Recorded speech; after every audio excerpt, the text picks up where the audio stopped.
Shalom, perkenalkan nama saya Destriba, NIM 10320240084, kelas C.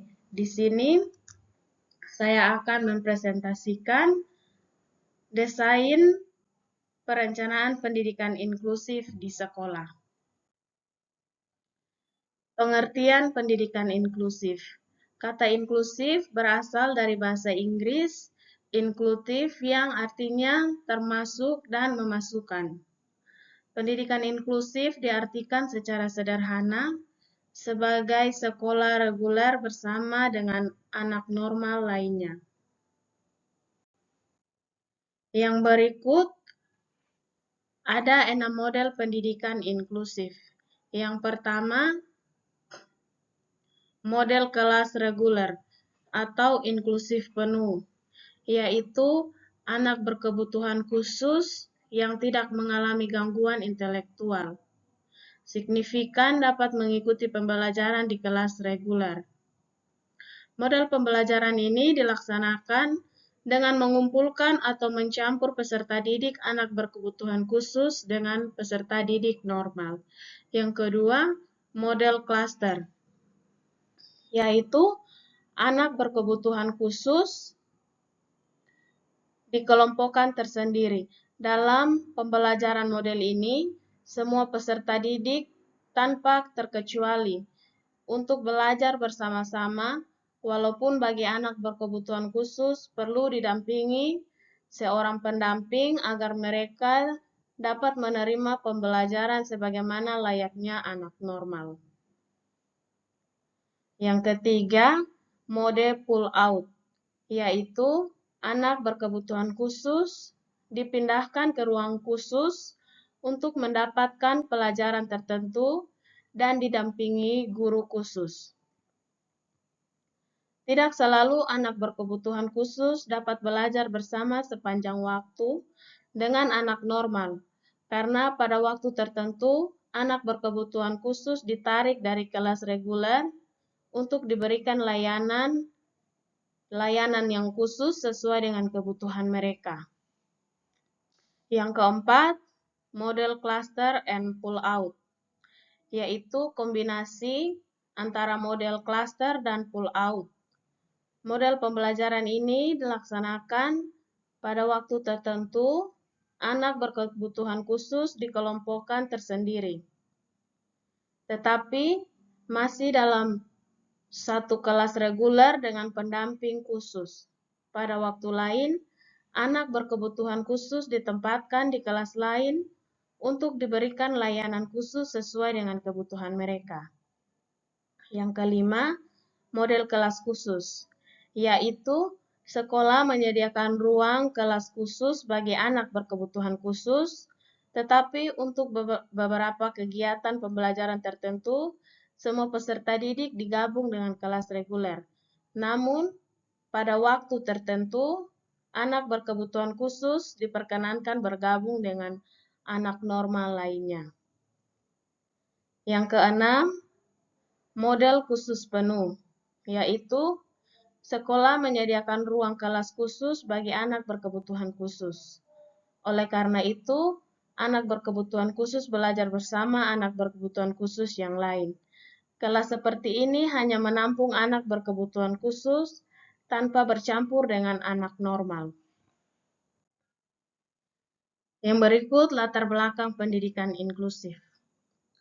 Munculnya pendidikan inklusif bagi anak luar biasa di Indonesia terjadi saat sistem pendidikan segregasi kurang memberikan perubahan untuk anak berkebutuhan khusus. Pada hakikatnya, pendidikan inklusif itu sudah berlangsung lama, yaitu sejak tahun 1960-an yang ditandai berhasil diterimanya beberapa lulusan SLB tunanetra di Bandung masuk ke sekolah umum meskipun ada upaya penolakan dari pihak sekolah. Yang berikut tujuan sasaran pendidikan inklusif. Yang pertama, memberikan memberikan kesempatan yang seluas-luasnya kepada semua anak, termaksud anak berkebutuhan khusus untuk mendapatkan pendidikan yang layak sesuai kebutuhannya. Yang kedua, membantu mempercepat program wajib belajar pendidikan dasar. Yang ketiga, membantu meningkatkan mutu pendidikan dasar dan menengah dengan menekan angka tinggal kelas dan putus sekolah. Yang keempat, menciptakan sistem pendidikan yang menghargai keanekaragaman, tidak diskriminatif, serta ramah terhadap pembelajaran. Yang kelima, memahami amanat konstitusi atau peraturan perundang-undangan. Menurut Mujito 2012, pendidikan inklusif dalam memberikan intervensi bagi anak berkebutuhan khusus sejak dini mungkin, antara lain sebagai berikut. Yang pertama, meminimalkan keterbatasan kondisi pertumbuhan dan perkembangan anak untuk memaksimalkan kesempatan anak terlibat dalam aktivitas moral. Yang kedua, mencegah terjadinya kondisi yang lebih parah dalam ketidakteraturan perkembangan sehingga menjadi anak yang tidak berkemampuan. Yang ketiga, mencegah berkembangnya keterbatasan kemampuan lainnya sebagai hasil yang diakibatkan karena ketidakmampuannya. Pengertian anak berkebutuhan khusus. Anak berkebutuhan khusus adalah mereka yang memiliki kebutuhan khusus sementara atau permanen sehingga membutuhkan pelayanan pendidikan secara intens.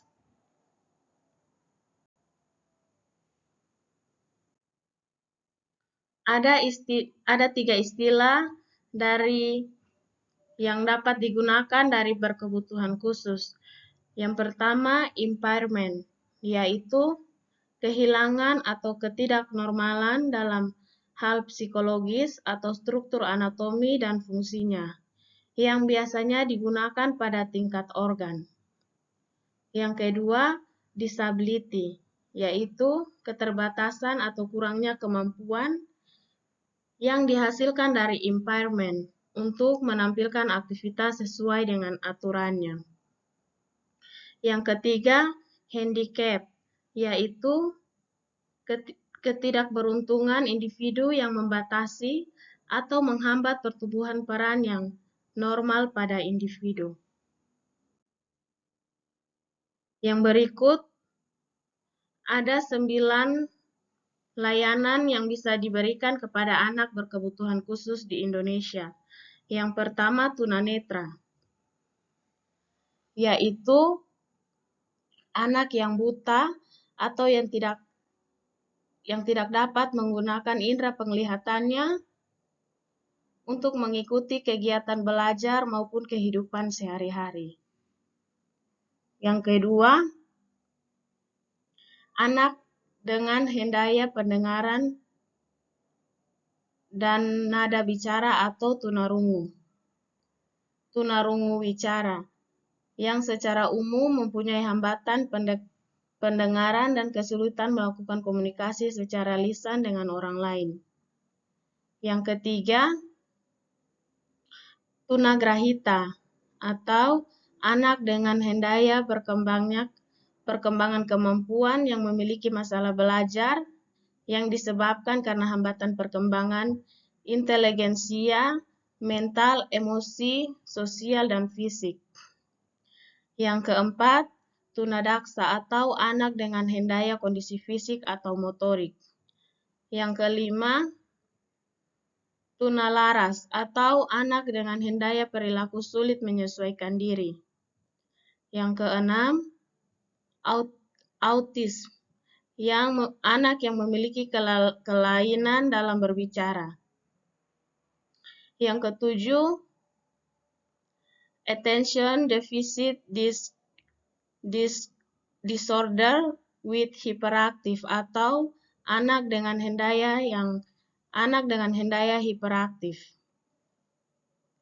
Yang kedelapan, learning disability atau anak dengan hendaya belajar yang memiliki prestasi rendah dalam bidang akademik tertentu yang disebabkan karena hambatan persepsi atau luka pada otak, sebagaimana fungsi otak tidak berfungsi. Yang kesembilan, multidicepted and developmentally, yaitu anak dengan hendaya kelainan perkembangan ganda atau tunaganda yang mempunyai kelainan perkembangan mencangkup hambatan perkembangan neurologis. Kesimpulan, anak berkebutuhan khusus adalah anak yang memiliki kebutuhan khusus sementara atau permanen dan memerlukan pelayanan pendidikan intensif yang di Indonesia diklasifikasikan menjadi 9 kategori, mulai dari tunanetra hingga multi-handicapped. Pendidikan inklusif sebagai sistem yang memasukkan ABK ke sekolah reguler bersama anak normal muncul karena keterbatasan sistem segregasi dan telah berkembang sejak 1960-an dengan berbagai model implementasi dari kelas reguler penuh hingga kelas khusus. Tujuan utama pendidikan inklusif adalah memberikan kesempatan kepada pendidikan yang adil bagi semua anak, mempercepat program wajib belajar, meningkatkan mutu pendidikan, dan menciptakan sistem yang menghargai keberagaman tanpa diskriminasi, serta memberikan intervensi dini untuk meminimalkan keterbatasan perkembangan anak dan memaksimalkan potensi mereka. Sekian dan terima kasih. Demikian hasil presentasi dari saya. Shalom.